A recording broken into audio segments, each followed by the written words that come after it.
It has become fashionable in certain circles to ascribe the recent bout of stubbornly high inflation to a phenomenon dubbed greedflation, the notion that corporations have seized on supply shocks as an opportunistic cover to raise prices excessively and pad profits at the expense of the consumer. This narrative has found a prominent voice in the vice president herself, who has decried apparent price gouging by grocery retailers. As someone who tries to view the economic scene with realism grounded in data rather than ideology, I must admit to some skepticism about this greedflation theory. Not because I deem American corporations absolutely incapable of naked greed, heavens no. I'm not that naive. But because in the messy reality of hundreds of thousands of firms operating in complex markets, opportunistic price hikes often prove unsustainable. Self-correction through competition and market forces is the typical safety valve. Still, the general public anger over inflation is understandable and legitimate. When milk, eggs, and soap become bigger strains on the family budget month after month, a sense of being victimized by unseen forces is natural. The human condition misconstrues complexities as conspiracies. So we'd be wise to examine the greedflation charges with an open mind and empirical rigor. Did corporations truly engage in systematic excess profiteering under cover of pandemic chaos? Or were the profit bumps more complicated, tied to new efficiencies, market positioning, and short-term windfalls that may already be fading? Let's start where the vice president starts, with grocery prices, which have been among the highest-profile inflation pains for American families. The data confirm an undeniable spike. Prices for food consumed at home soared over 10% in the years 2021 and 2022. Items like milk, bread, chicken, and even bar soap saw prices rocket up at rates experienced in few other recessions. Compounding this was a separate wave of increases in energy and fuel costs, both for homes and for transporting goods. For the average household, the financial body blows came in ruthless combination. But proving corporate greed in these price hikes requires more evidence than just higher prices alone. We must analyze profitability and margin trends among the firms that ultimately set retail prices, in this case, the major supermarket and grocery chains like Walmart, Kroger, Albertsons, and others. The initial evidence is mixed at best.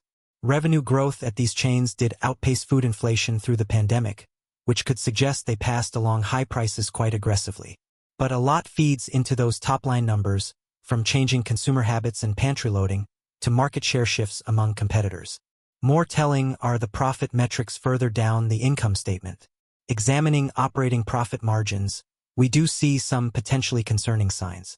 At Kroger and Albertsons, margins bumped up notably and have sustained at higher levels for a couple years now. Walmart enjoyed a temporary eruption of higher margins through the mid-pandemic period as well. Only Target seems to have muddled through with no clear profitability windfall. The most damning evidence may be the return on invested capital numbers across this industry.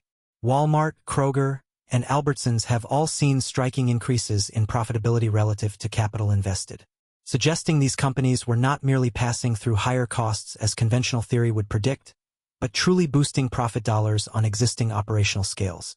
A textbook case of greedflation? Not so fast. Delving into the details, we find a more nuanced mosaic.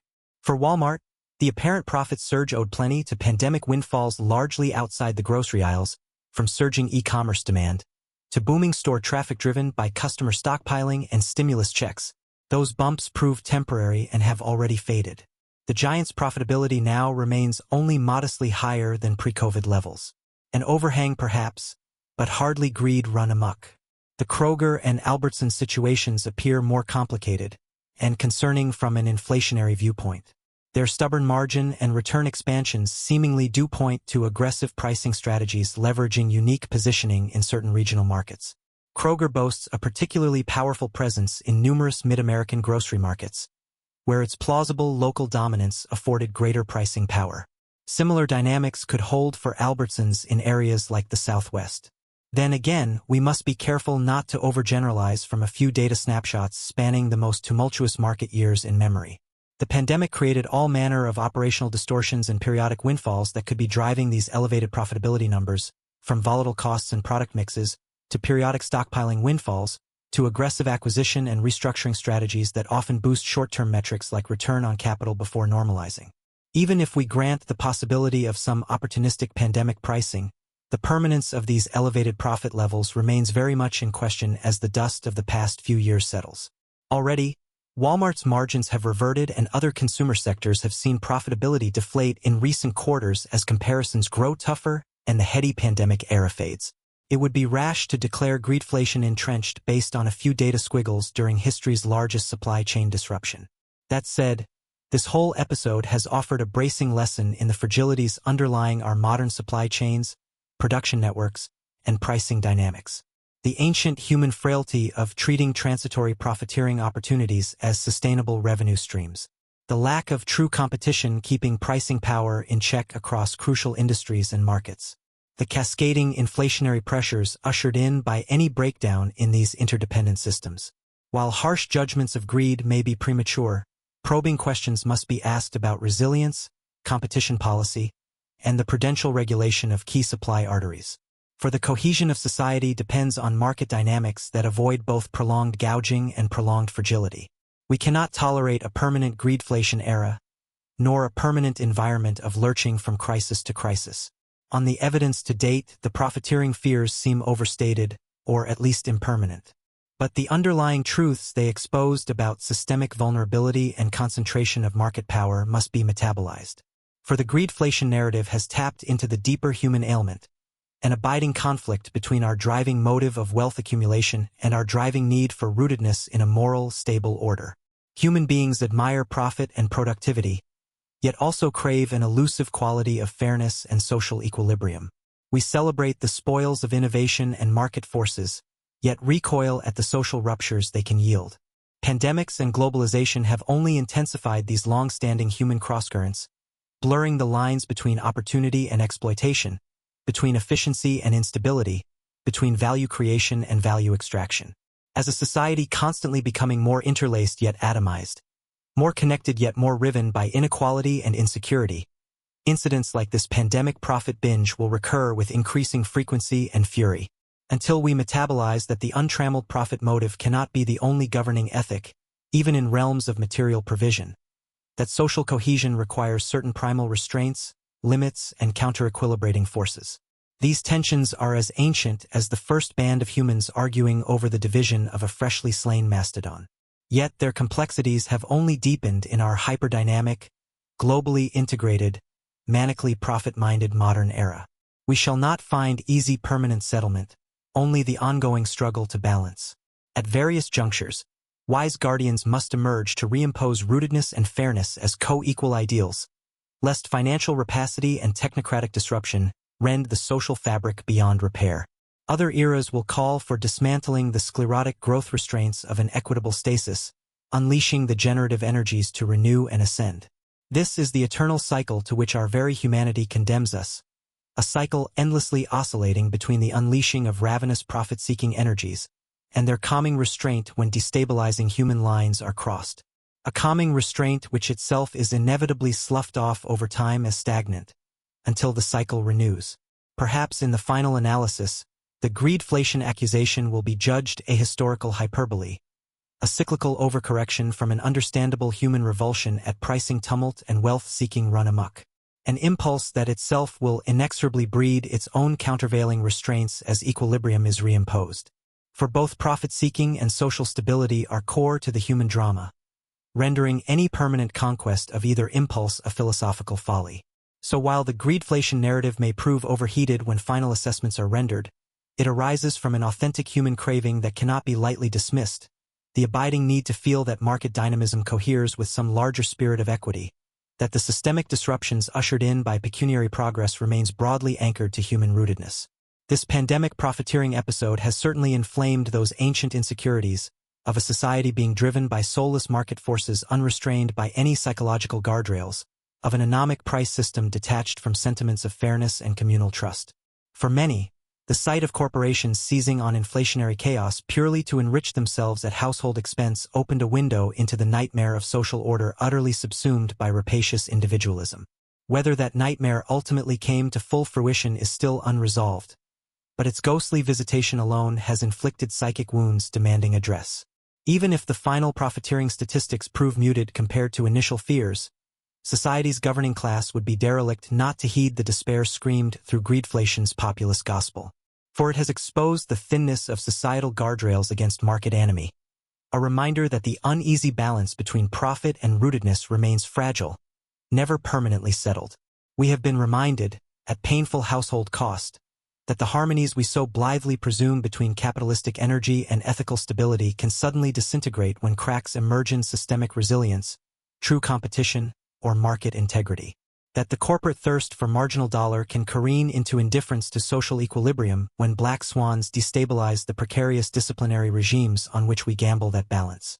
Perhaps most destabilizing has been the accompanying suspicion that those disciplinary regimes of competition, prudential regulation, and normative legitimacy had already eroded significantly before the pandemic struck its fateful blows. That the ground had grown infertile for the countervailing forces needed to offset market mania and economic concentration. That the long-standing guardrails protecting social cohesion amid capitalistic frenzy had gone decrepit while we smiled unawares. Could this animating suspicion be overstated? Perhaps. The capitalist market economy's dynamism and growth-generating potencies have earned it an inertial credibility. Its expansionary cyclones bring constant eruptions of profit-seeking rapacity, but also contains self-correcting market forces forever punishing pernicious concentration and disrupting dysfunctional pricing stasis.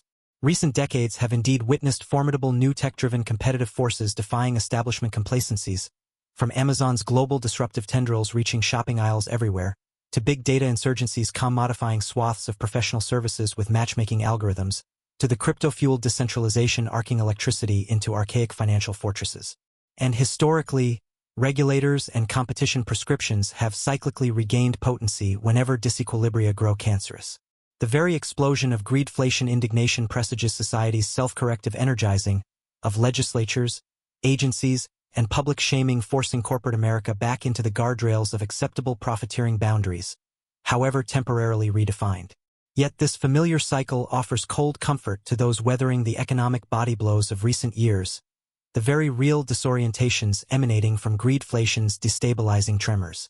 For it is clear that these self-corrective forces of competition and public re-anchoring remain worryingly enervated compared to previous eras, trailing both the march of corporate behemoth and the foot soldiers of hypercapitalist individualism.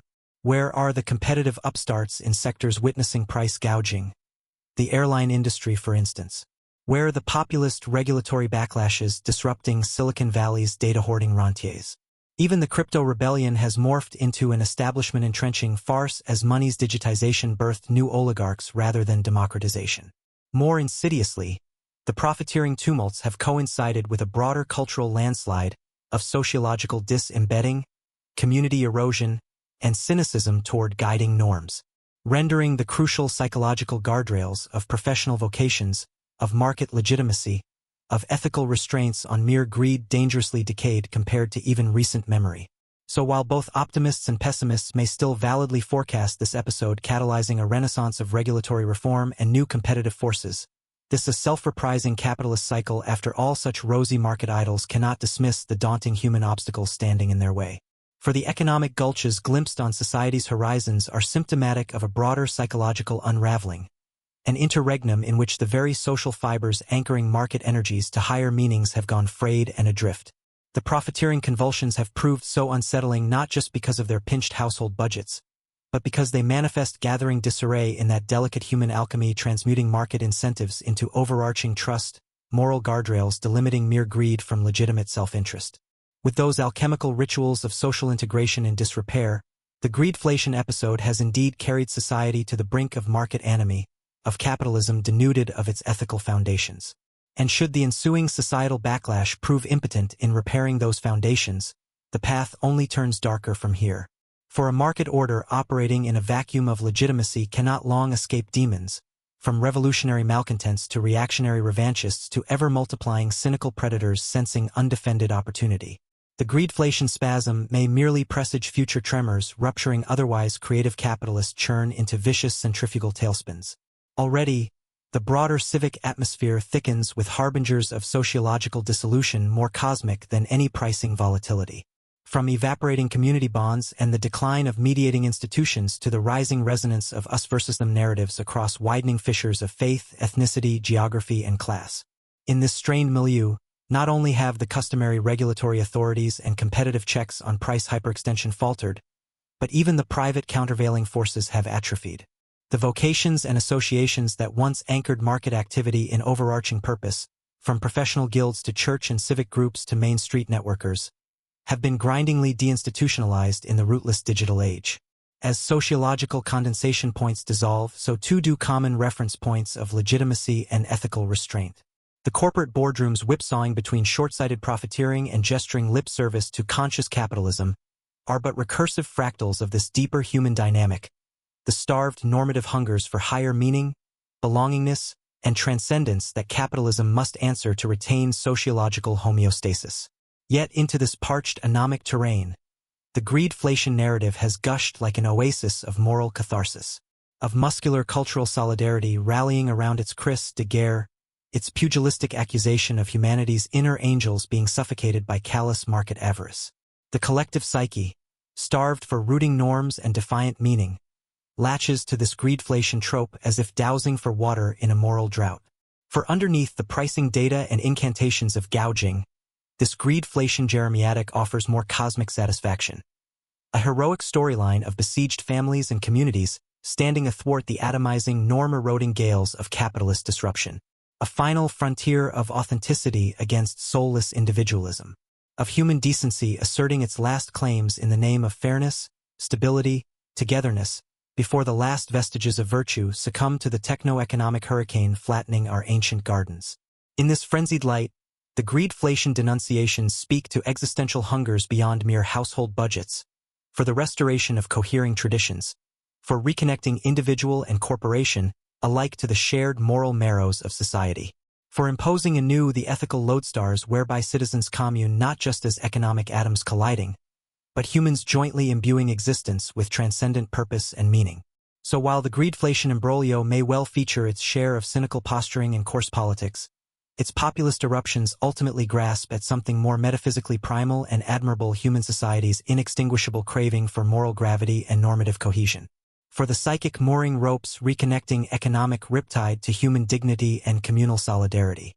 For the reparation of narratives higher than mere calculation, restoring the sanctity of collective mission and meaning to the daily transactions of mundane life.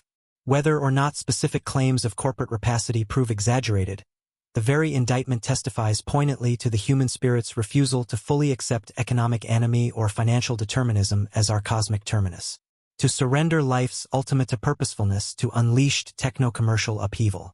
For in the final spiritual accounting, economic and technological dislocations alike will only be redeemed through grounding in thicker normative meanings and social roots, allowing creative destruction to flower into humanistic renaissance rather than a nomic wasteland. Reforming wayward commerce into realigned symbiosis with community, rebinding the energies of profit-seeking to rootedness in transcendental anchors of virtue, love, and the cultivation of souls. At such crossroads of fateful transition, it falls to society's elites to articulate anew the meta-narratives, whereby material progress finds emplacement in richer existential envisionings of what life adds up to rekindle the dormant aspirations for spiritual awakenings and mass ennobling that first quickened the modernist projects of republicanism and capitalism, reconnecting the financial and economic dynamisms to their original humanist cosmologies. For should such a higher cultural rekindling falter, no amount of resurgent trust-busting or regulatory reassertion can alone reverse the pathologies of greedflation's social deracination, of a soulless market anomie fueling itself in perpetuity, as economic incentives drift unmoored from countervailing ideals of cooperation, restraint, and ethical purposefulness. Without this rekindling of transcendent meanings and social re-embeddings, even the most adroit regulatory reforms and competitive renewals may prove mere bandages, unable to heal the deeper sociological lacerations of normative decay, ethical hunger, and civilizational desacralization fomenting the greedflation backlashes. For at root, the economic tumults have thrown into stark reduction a more primal social restiveness, not just discontents over pricing injustice, but groping for reemplacement in thicker resonances of rootedness, belonging, and life's intergenerational meanings arcing beyond atomized self-interest. The greedflation narrative itself, for all its coarse political theatrics, remains salving symbol of these metaphysical cravings. So the ultimate path to quelling market anomie extends beyond outlawing monopolistic pricing practices or surgical reinvigoration of regulatory regimes. It depends on nothing less than comprehensive cultural revival of the renewing counternorms, thickening ethics, remoralizing narratives necessary to reharmonize capitalistic energies with sacred individual and communal callings. For without such richer value reinscriptions overarching commercial pursuits, Homo economicus inevitably turns solipsistic, recognizing no extra-market ends beyond the quantitatively measurable, nor any thresholds segregating virtuous profit-seeking from market mania. Until, in the void, appetites inevitably degenerate into mere psychological hunger, forever swelling, severed from higher purpose. It is this tragic arc that greedflation's populist furies decry, however inchoately. This acceleration of society exiting its traditional homeostasis, that moral-spiritual fugue state balancing dynamism and standardization, in which the ever-fresh energies of economic reinvention cohered with sacred cyclical renewals of ethical steadiness. The economic disruptions leaving humanity grasping for the very idea of meaningfully integrated existence, of individual, family, corporation, and community all woven into unified mythopoetics and cultural cosmologies. Of course, in their current forms, most raging against greedflation merely reflect this condition of angry imminence, of ethical hunger violently severed from positive visions of transcendent social fulfillment, playing to Manichaean ressentiments over scarcity and demonization rather than forging renewed moral-spiritual syntheses. But this reactivity reflects the very cultural discombobulation demanding address. For it is only through recovering cultural institutional connective fibers, forging anew symbolic lineages and intergenerationally thickening meanings, that society can meaningfully reorient its dynamisms, rekindling ceremonials and rituals whereby the profane acts of market striving become relyricized into sacred cosmic dramas of virtue and redemption, in which profiteering and losses alike become existential rites of individuation within larger mythologies of human development, of greed and generosity alike following prescribed scripts and cycles beyond ego or economic calculation alone. Without such integrating remoralizations, without thick resonant mythopoetics whereby market behaviors achieve spiritual ennobling rather than solipsistic subjectivism, the ills of greedflation are indeed symptoms of a larger nihilism preceding sociological unraveling, a plunge into desacralized, deritualized, and disembedded existence bereft of coherent spiritual purpose. In this parched philosophical void, the last vestiges of capitalistic creative destruction can only collapse into frenzied looting and economic anomie, of incentives unmoored from sanctifying cultural meanings, each economic agent turning Moby Dick hunted by his own hunger for acquisitive supremacy, every bottom line becoming a chalice capable of sating the existential anguish of lives bereft of transcendent callings or coherent dramatic roles to inhabit.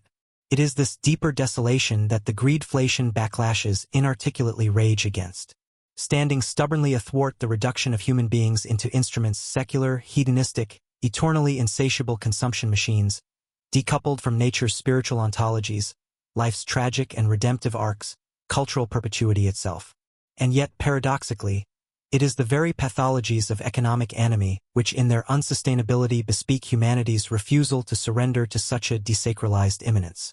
For the greedflation imbroglio, however inchoate, testifies to the staying power of metaphysical hungers even within the cathedrals of commerce, to the persisting resonance of moral indignation itself, prelude either to civilizational collapse or reparative cultural renewals re-envisioning the relationships between market dynamism and society's core being.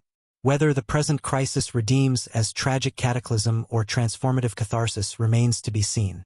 But in charting the possible paths forward, much depends on the metaphysical resilience of those moral-spiritual hungers simulating market anomie, and their capacities to reignite anew the enriching countercultural forces impressing economic striving with sacred meanings and dramaturgies.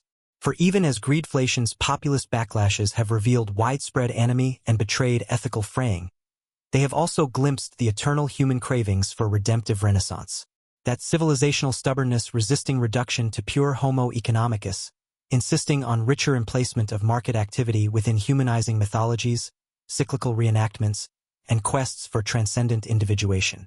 It is this primal recalcitrance that must be recovered and reinscribed into the next socio-economic epoch, transmuting profane acquisitiveness into realigned symbiosis with spiritual rootedness and renewals of virtue across generational timelines, where incentives cohere with intergenerational meaning rather than devolving into solipsistic subjectivism, where business itself partakes in resonant cultural cosmologies overarching mere profitability.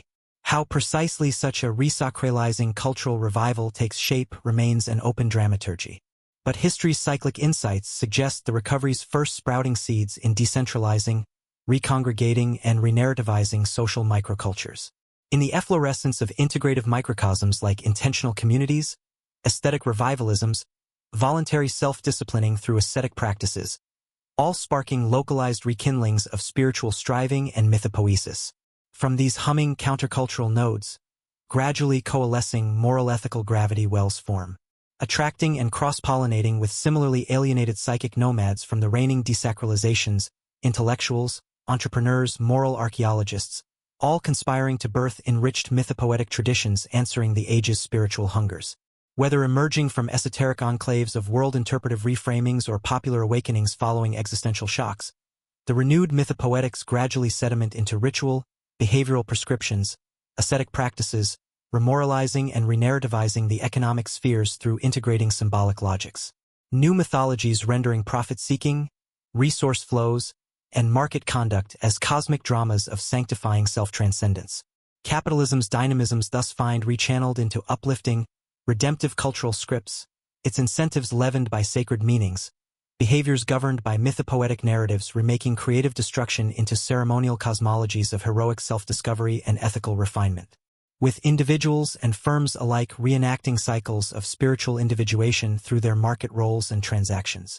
Likewise, the broader institutions suffusing commerce in eras of cultural renewal undergo revitalized recoding. Regulators and arbiters achieve renewed authority and legitimacy as priestly adjudicators of the economic sacred dramas, upholding mythological precepts and enforcing the ritual laws governing the choreographies of profit and competition.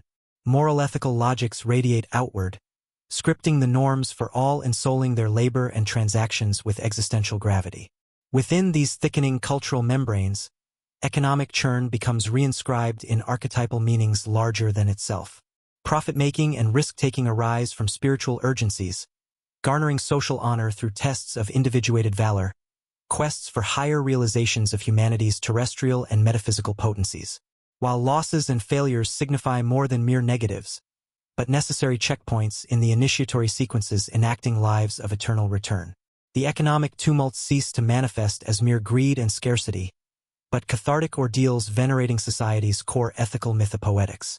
With corporate conduct, material transactions, and regulatory prescriptions, alike transformed into the sacred rituals and rites of passage celebrating generational continuities. Economic churn redeemed as ceremonial reenactment of humanity's ultimate callings and highest archetypal ideations. It is through such thoroughgoing recodings that the pathogenic cycle of market anomie and social alienation can resolve. The restive energies of greedflation and its grassroots backlashes finding culminating synthesis in new frameworks integrating profane appetites and sacred strivings, individual and community, eternal impetus and cyclical return. Until the essential paradoxes of human economic existence resolve into consecrated cultural liturgies. Of course, the realization of such epical rekindlings manifests gradually, unevenly emerging first as seedlings in estranging hermetic environs, Gnostic experimental spaces. Their mythopoetic cosmogonies and ritual ideas mere spectral protozoa aswim in society's cytoplasmic cultural streams. Until compounding alienations and escalating social convulsions awaken collective receptivity for new ensouling visions capable of mass inspiritment and regenerative incarnation. So in evaluating whether the greedflation rebellions presaged terminal anomie versus transformational renewal, the true answers lie in carefully reading the currents, in sensing the intensity and spread of ethical hunger, of souls famished for sacred reimpartment amidst the reigning anomie. The metastasizing social symptomologies reflecting not just discontent over pricing injustice, but grievances transcending economics altogether, emanating from metaphysical voids, civilizational deracination, the absence of mythopoeic framing capable of reharmonizing market dynamisms within higher orders of collective meaning and existential emplacement. For at its depths, the greedflation backlash voices howls more primal than mere household budgeting affronts. They cry out from realms of metaphysical displacement, of human beings adrift in a desacralized terra economica, sundered from traditionary rootings, initiatory cultural choreographies, and generationally renewing mythopoesis. A cosmos drained of mythic dramaturgy, in which market behaviors and economic incentives have lapsed into realms of pure immanence, evacuated of transcendent callings, lyrically barren of spiritual purposing, arcing individual ambitions into intergenerational continuities and cosmic cybernetic integrations. Greedflation's populist fury, in this cosmic framing, represents final rearguard actions against the abnegation of economic activities into realms of solipsistic egoism and self-devouring appetite. The bitter, perhaps subconscious, recognition that corporate monologues to shareholder value and household calculations of marginal utility, unredeemed by any mythocosmological orchestrations, can only foster deepening desolation and metaphysical anomie. To discern whether greedflation's disruptions ultimately midwife renaissance or accelerating disassociation thus requires looking beyond the metrics of pricing and profits and economic incentives alone. It depends on perceiving the very motive forces of market activity itself, the metaphysical hungers, spiritual cravings, and quests for sacred emplacement that alone can lend ethical coherence and harmonize economic behaviors with human longings for transcendent individuation. Where alienated souls still rage at perceived profiteering precisely because it violates remnant ethical paradigms and archetypal mytho-heroic codes, their oracular embers of humanistic renewal smolder. For only from spiritual hungers do the sparks of mythocultural renaissance ultimately leap. Conversely, where individual psyches and social atmospheres have turned utterly solipsistic, devoid of any ethical reflex or mytho-archetypal horizons against which market behaviors might register as violations, greedflation's pricing tumults will pass unnoticed. Subsumed in backdrops of complete normative leveling, in which economic existence has fully reverted to realms of desacralized appetition. In such civilizational wastelands, profiteering and value extraction lose even their power to outrage, as no primordial ethical bearings remain to adjudge any acquisitive behaviors pernicious. A numbing, nihilistic indifference spreads, where the frenzied accumulation of material spoils serves as life's only animating passion, reprising the tragic pathways of all civilizations, having jettisoned the mythocultural and spiritual cravings anchoring economic incentives within higher dramas larger than mere gluttonous drive. It is this specter of cultural reality disintegrating into atomizing voids of spiritual hunger that the greedflation convulsions, in their last pangs, most palpably intimate. The image of households desperately clawing to preserve some sense of shared economic fairness against a backdrop of rapidly dissolving social rootedness and normative anchorings. Their insistent backlash against rapacious profiteering glimpses and Ozymandian desperation to cling to the last vestiges of archetypal justice, of mythocultural horizons, of cosmic dramaturgy whereby earthly transactions and incentives form merely the visible warp of intergenerational grandeur, continuous renewal, and consecrate psychic evolution. Whether succeeding generations inherit cultures capable of honoring these primordial human needs for material existence embedded in mythic purposing, or instead civilizations of anomic desacralization, hollow commodification, and alienated self-cannibalizing appetite hangs in the balance.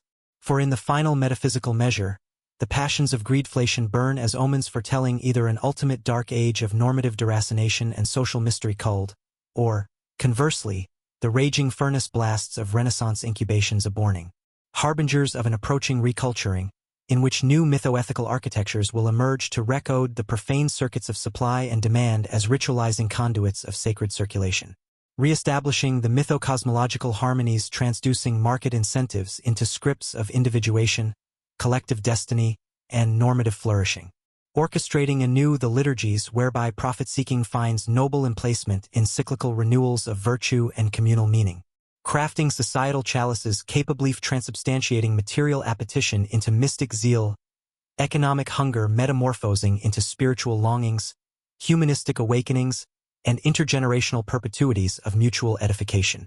For only through such profound remythopoetizations can the alienating nihilisms of greedflation ultimately resolve. As capitalism's dynamisms realign, re-ensouled by mythoethical orchestration, within collective quests for generative flourishing and perpetually refreshed mytho-heroic self-discoverings, until economic progress sheds its desolating anomie, rebirthing as ceremoniously scripted renewal, catalyzing anthropological and metaphysical individuation, quickening ceaseless reconfigurations and remoralizations of social patterning and spiritual evolution. Then, and only then, can markets regain their consecrated metaphysical home ground, woven back into larger mythocosmological choreographies, their metrics redeemed as talismanic tokens, economic flows as ritual circulations transpiring within sacred humanistic cosmogonies, recoding the relationships between material appetition and spiritual striving through consummate mythopoetic reintegration, so that corporate profits and household budgets no longer manifest as solipsistic ends in themselves, but hierophanies, symbolic disclosures, gateways to higher-order individuation and perpetual cultural renewal. For only by transmuting the quotidian mechanics of market incentives into mytho-ritualistic expressions of archetypal cosmic dramas can their energies cohere with humanity's intrinsic metaphysical longings for perpetuity, transcendent self-discovery, and ethical individuation. The rebirthing greedflation itself represents the final apocalyptic torsions and pangs preceding such a transformative reculturing, the ultimate convulsions of consciousness liberating from normative nihilism and anomic desacralization. The last death-rebirth thrashings of an old mythoethical regime lying in ruins, as new mythopoetic frameworks and meaning-encoding ceremonials gestate from the profane ashes. Whether these neo-mythogenic upwellings coalesce into new civilizational syntheses capable of reharmonizing material and spiritual imperatives, greed and ethical transcendence, or instead abort into perpetual nightmares of alienated individualism and economic solipsism, marks the cardinal forking path ahead. It is this 0 hour for civilizational renewal or terminal abnegation that the cycles of greedflation symptomize. The choice between regressions into eternally famished, economically determined, normatively flattened existence on one side, or the reclamation of capitalism's primal potencies for relinging material acquisitiveness and productive innovation into new mythocosmological visions celebrating humanity's archetypal ascensions on the other. The decisive pivot hinges upon archaeophilosophic and mythopoetic creativity, on whether the new generations cultivate cultural catalysts and ethical symbolic paradigms potent enough to remythologize economic incentives and market churn as ritualized expressions of humanity's existential emplacement in sacred cosmic narratives, heroic individuation quests, and metaphysically renewing orders venerating virtue, transcendence, and perpetuated collective edification.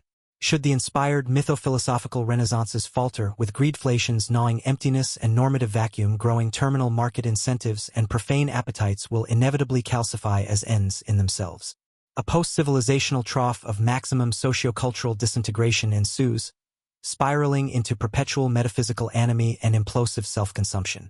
Conversely, wherever ethical poetic chrysalises successfully metamorphose greed and scarcity into mytho-archetypal scripts of individuation through ordeal and collective generative continuity, the pathologies of greedflation give way to social and spiritual rebirth.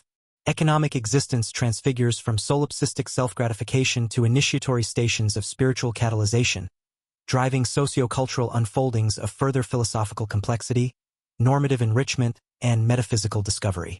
The healing of greedflation's lacerations thereby unlocks gateways to new mytho-civilizational efflorescences, where society rebinds economic incentives and entrepreneurial energies back into larger mythopoetic storylines and ritual matrices, reconciling material hungers with sanctified streams of collective self-becoming, individuation, and normative coevolution. Market mechanisms, profits, pricing, capital flows, become retranscribed as liturgical tokens reflecting participant strivings for psychocosmic maturation and galvanization. Profiteering sins transform into arduous virtuoso performances in mytho-archetypal dramaturgy, where shareholder value forfeits economistic reduction, instead disclosing token metrics symbolic of deeper ethical unfoldings and spiritual individuation dynamics unfolding across generations. In this consummate mythopoetic synthesis, commercial life need never lapse into mere accumulation. As profits, losses, and market incentives themselves become sacramentalized, hierophantic signs in choreographed heroic cycles of metaphysical transcendence. Icons in ceremonial texts where households, nations, and enterprises enact deeper scripts of collective self-discovery and ethical striving. Under these mythocosmic orchestrations, greedflation resolves as the spiritual panic of lives suffocating in alienated psychological cul-de-sacs and normative vacuums. As market forces devolve into desacralized anomie, raw, brutish appetition unmoored from any symbolic anchorages. Yet, in the grand psycho-historical accounting, this very pathogenic convulsion midwifes its own dialectical reenchantment. forcing civilizations to either recode economics within new mythoethical cosmogonies, or collapse entirely into perpetual spiritual starvation, ethical evisceration, and normative leveling. It is this ultimate alchemy of mythopoesis that the greedflation backlashes primitively grasp at, however inchoately. The spiritual hunger for economic existence to reanimate as mystically edifying ritual theater, spiritual epiphany, and archetypal individuation mythos. For financial incentives to align with perpetual self-discovery, collective coevolution, and endless metaphysical reconfigurations and normative complexifications. Only through such depth resacralization can market economics shed its tragic condition as a realm of solipsistic pursuit and anomic shadowboxing. Recoding as vast symbolic stagings ritualizing the mythocosmic dramas of human individuation and collective spiritual emergence. Whether greedflation spawns those alchemical mythopoetic renewals, or instead descends into raging decivilizational wildfires consuming the last cultural and normative shelters, will decide the eras ahead. Determine whether civilization's next sphere's birth, renaissance, or Ragnarok, perpetual anthropological metamorphosis, or spirals of normative implosion. For in this epic mythoethical crucible, our species' mythopoetic vitalities will either resurrect economic incentives as spiritual psychic transducers in transcendent dynamisms of individuation and ethical flourishing, or allow them to drift into realms of solipsistic self-consumption, severing humanity from all archetypal potencies for collective regeneration and metaphysical unfurling. Whether the greedflation backlashes spark reinaugural sacred charters presiding over perpetual mythoethical metamorphoses, eternally rekindling market activities and acquisitive energies, or instead mark terminal civilizational shuddering, anomie, and normative evaporation ultimates as the zero hour whose outlines linger as spectral horizons behind all present-day tumult and rupture. So perhaps the final judgment on whether the greedflation convulsions served as harbingers of terminal civilizational decline or pivotal cultural renaissance depends not on isolated ruptures of pricing and profitability alone, but on the far deeper currents, the gravitational potencies of ethical hunger persisting within the social atmosphere, the cosmic cravings for transcendental self-discovery still smoldering in human consciousness. For it is the metaphysical resonance of such archetypal longings that alone can reignite the mythopoetic renaissance required to redemptively recode economic existence. Resacralizing market incentives as ceremonial strivings for individuation and ritual conduits of spiritual perpetuity. Restoring mythocosmological integration where profane appetition coheres within sacralized logics of anthropological self-becoming and virtuosic ethical artistry.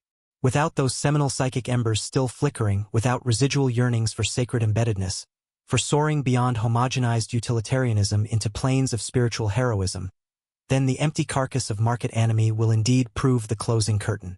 As economic existence abandons its cosmic presiding over cycles of perpetual self-reparation and initiation into ever deeper realms of inwardness. Yet wherever spiritual thirst defies quenching by mere consumerist satiation, greedflation's corrosive emptiness births its dialectical opposition. The societal plagues of ethical numbness and normative disintegration catalyze reawakened cravings for mythoethical rebirth, for ensouling existence once again within thickening ritual matrices, transmuting the chaotic currents of supply and demand into ceremony and renewing epic. It is there, in those metaphysical fevers running incurable among every desacralized market landscape, that the wellsprings of cultural renaissance and redemptive mythopoesis are renewed. Redemptive, because their ecstatic urgings alone can remythologize capitalist incentives and productive dynamisms as heroic epics of ethical striving and psychocosmic transfiguration.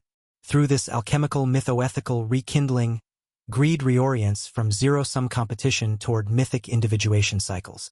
While profits and abundance signify accumulating initiatory capital for advancing collective mythopoetic scripts of ethical refinement, market struggles remythologize into archetypal odysseys, quest romances of catalytic self-discovery and ritual facilitations of anthropological threshing. With this archetypal renewal, the profane mechanics of capital investment, profit maximization, and economic churn realign with symbolic energies of metaphysical ascent. Corporate organizations come reinscribed as hieratratic assemblages shepherding souls through mystical psychological transits and ethical maturation sequences. Pricing and financial metrics serve as temporary token manifestions of these deeper initiatic processes. The very sinews of market exchange gradually retranscribe as hieroglyphics in civilizational mythodramas of perpetual spiritual dynamism. reconnecting humanity with its mythopoetic heritage as metaphysical outrider, a cosmic species impelled along epic trajectories of participatory self-coevolution with the generative grounds. It is this mythoethical renaissance, this depth recoding of economy and material existence back into synchrony with archetypal ideations of heroic psychocosmic becoming, that the greedflation spasms harbinger. Acting as catalyst for cultural renovation or termination of society's mythopoetic visions and spiritual cravings altogether. A redemptive renewal whereby market forces and capital churn once again conduce sacred scripts of ethical individuation, metaphysical blossoming, and collective generative edification. Or the final extinguishing of humanity's mythoethical hearths, surrendering the last horizons of self-transcendent imagination and spiritual emergence to the profane exigencies of appetite and enemy. Whether epiphany or apocalypse, this greedflation inflection marks a decisive transition, the zero-hour crossroads whose resolutions will decide whether late modern civilization inherits mythoethical flourishing or normative deracination. Anthropological ascent through cycles of spiritual individuation, or the unbounded nihilism of decivilizational devolution, where hitherto humanity's cosmic mythopoetic fires are extinguished under the soulless gales of commodification. For in the most primordially philosophical perspectives, it is along these archetypal branches that the true dynamics of greedflation unfold. Beyond the surface manias of pricing spasms and profitability metrics, the deeper metaphysical tectonic shifts decisive. Those undercurrents measuring whether the collective socio-psychic hungers still retain potencies for kindling new mythocultural chrysalises, for resacralizing material appetition and economic pursuit through realignment with mythopoetic dramas of participatory cosmic individuation, or whether indeed the smoldering cravings for timeless meaning, transcendent self-unfurling, and sanctified emplacement have been extinguished beyond all redemption. It is in these ultimate horizons, between mythos or terminus, renaissance or cataclysm, that greedflation's true significance resides. Beyond the cyclical fits of profit hype and consumerist panics, this social inflection separates those tributary futures where material existence redeems itself through endless mythopoetic reinscription and ritual rematrixing, versus those worlds severed into perpetual realms of appetitive desacralization, profane solipsism, and unconsecrated egoistic drive. The cultural resiliences and mythoethical dynamisms capable of casting economic incentives and market energies back into symbolic logics greater than themselves of psychocosmic individuation, of archetypal ethical becomings, of ritual progressions coevolutionary with cosmic generativity itself remain decisive. Where those mythopoetic cravings retain psychic vitality, the passage through greedflation births alchemical renaissances. Rebooting the mythoethical matrices whereby economic existence follows soulful progressions of self-transcendent maturation, humanity's cosmic calling as the species whose very earthly conduct schools it for spiritual self-exceedance. But where those sacred hungers deplete beyond rekindling, where profane greed and unconsecrated acquisitivity sediment into terminal cultural syntax, the norms and symbolic framings to resacralize and remythologize economic activities evanesce. A world of perpetual self-consumption and leveling normative neutrality prevails instead. Beyond pricing scandals or labor activism or regulations enforced or monoliths restrained, it is this mythopoetic vital resilience, this spiritual elan toward cosmic self-overcoming versus anodyne flatness, which greedflation's plunging dramas most primordially symptomize and express. So while the greedflation furor shall likely pass like all cultural inflection points, its profoundest meanings linger in those archetypal human urgencies that must, through mythoethical renaissance or irrevocable spiritual evaporation, either restore social symbolic lineages re-imbuing economics with mythos, epiphany, and sacred ritual patterning, or accept terminal deracination and surrender all remaining meta-narratives and mythopoetic inscriptions of humanity's economic affairs to realms of perpetual appetitive immanence, commodity determinisms unconsecrated by metaphysical renewal or heroic mythocosmological overcoming. Between these mythoethical horizons, radical disenchantment or resacralized mythopoesis, the true psychocultural meanings of greedflation ultimately unfold. As diagnostic inflection on the mytho-spiritual durabilities tempering the human condition's relationship to its own economic strivings and material ambitions. A pivotal crossroads sounding whether civilization retains the metaphysical capacities to continually recode and reinscribe economic pursuit into storylines grander than mere appetite and quotidian utilitarianism.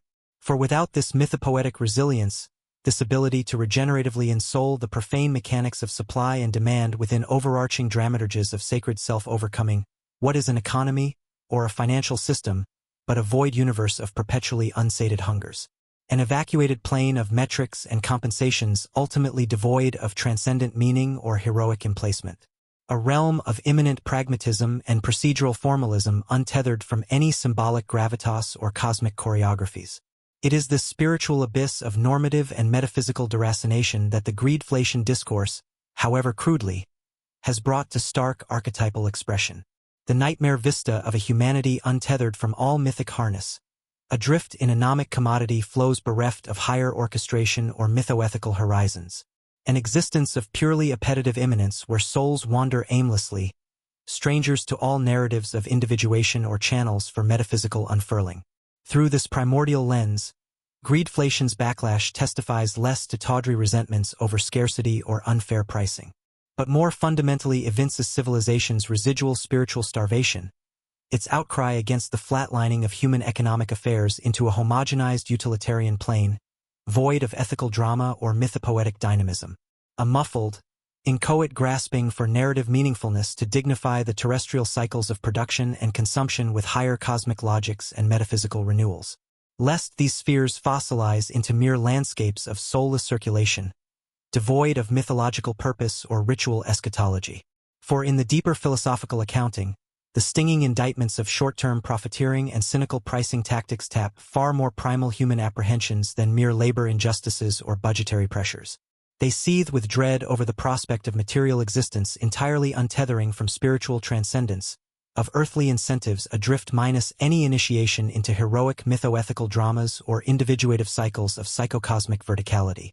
To the extent greedflation's ethnopopulist backlashes resonate, they draw psychic energies from humanity's aversion to being reduced into a purely immanent commercial species, severed from verticalities of self-numinous becoming and ritual perpetuation of ideals. Cut off from the mythocosmic callings encoding economic affairs as telegrams in larger generative awakening scripts superseding commodity calculation alone.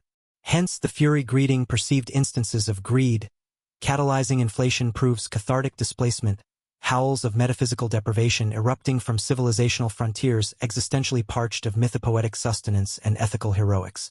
Social atmospheres starved of symbolic oxygen, where the atmospheres reek of stale immanence, normative flatnesses, and soulless consumerist appetition.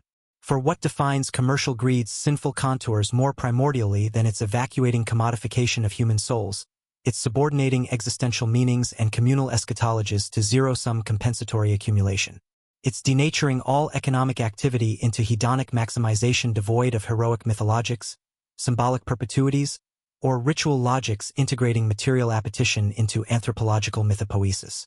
Greedflation thus sparks primal intuitings of humanity abandoning its own metaphysical essence, of economic modalities perversely devolving into planes of terminal acosmism, where the poetic perpetuities once catalyzing carnal pursuits with mythoethical heroism have extinguished, leaving naught but appetitive systems of barren utilitarianism and self-devouring incentive recursions adrift from all lineages of consecrated self-individuation and spiritual metamorphosis. Markets and interchange shorn of vertical integration with mythopoetic overcoming or larger humanistic renewals. It is this metaphysical dread of anthropological evasion, this muffled panic over witnessing the rituals and mytholiturgical enactments embedding profane appetite within narrative arcs of sacred transcendence disintegrate into formalistic vacuums and proceduralist soulcrafts that greedflation's distempers most primordially betoken.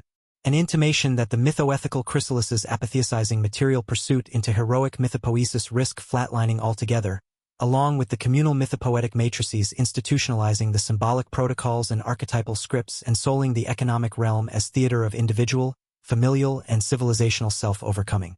In retrospect, greedflation bespeaks the psychic costs of navigating this existential crossroads without psychocultural vessels regenerating the mythoethical software impressing human hunger with eschatological gravitas and vertical self-overcoming scripts, leaving disorienting voids ripe for toxic ressentiments and degenerative social pathologies to putrefy. For insofar as the mytholiturgies regeneratively rematrixing profane incentives and terrestrial scarcities within hierophantic renewal cycles of anthropological self-transfiguration exhaust their symbolic propellants, humanity's existential bearings lose lodestar. The economic realm, severed from vertical mythopoesis, defaults to appetite singularities enveloping commodity and monetary accumulation with zero-sum positional reductionisms. Absent the mythoethical depth dimensions ennobling profane drives with archetypal ideations of individuation through ordeal, the economic arena congeals into a materialist flatland of barren utilitarianisms and deontological proceduralism, where souls suffocate in anomic self-consumption cycles, starved of mythological sustenance. It is this tragic wasteland of spiritual atrophy and poetic flatlining that greedflation's miasmic populist vapors extrude their choleric fumes, howling from a cosmist normative vacuums precipitating soul starvation through elimination of the mythoethical orders once orchestrating earthly incentive reward with sacred symbolic perpetuities. And while the ressentiments manifest as jeered slanders at commercial rapacity or cynicism, the frenzied effluvia bespeaks more primal cravings, for rituals and mythocultural liturgies capably of regeneratively reinscribing material being within transcendent symbolic economies, where profane appetite follows logics of individuation catalyzing perpetual humanistic overcoming. This desperation for mythoethical renaissance whereby the crassest economic transactings come re-ennobled as moments in larger hierophantic rites of intergenerational cultural poetic self-overcoming defies secular liberal appeasement through mere regulations or redistributions alone. For it speaks to human met needs for existence, even the humblest material existence, to eternally resonate dimensionalities of symbolic eschatology, mythocosmological orchestration, and unfurling metamorphosis in accordance with archetypal self-principiating processionals of indelible cosmic transfiguration. These are the primal mythopoetic cravings, for ritual reinscription of commodity appetite within symbolic perpetuities of being and poetic verticals of anthropological overcoming, that spasm and writhe beneath the grunted populist obscenities over greed and profiteering. And it is towards regeneration or terminal collapse of these mythoethical processes integrally choreographing human economic strivings within participatory orders of sacred cosmic individuation that greedflation's greater meanings point. As civilizational pivot regenerating or extinguishing the mystico-cultural matrices capable of ensouling even humblest material strivings with eternal trans-economic consecrations. For only through renaissance of mythoethical dynamisms re-ensouling the economic commodity order within narrative lines arcing human earthly hunger into perpetual self-overminding metaphysics, can the metaphysical void at greedflation's core find redemptive overcoming, and material existence be restored as ritual theater and mystic hierophant of indelible anthropological awakening and cosmic self-transfiguration.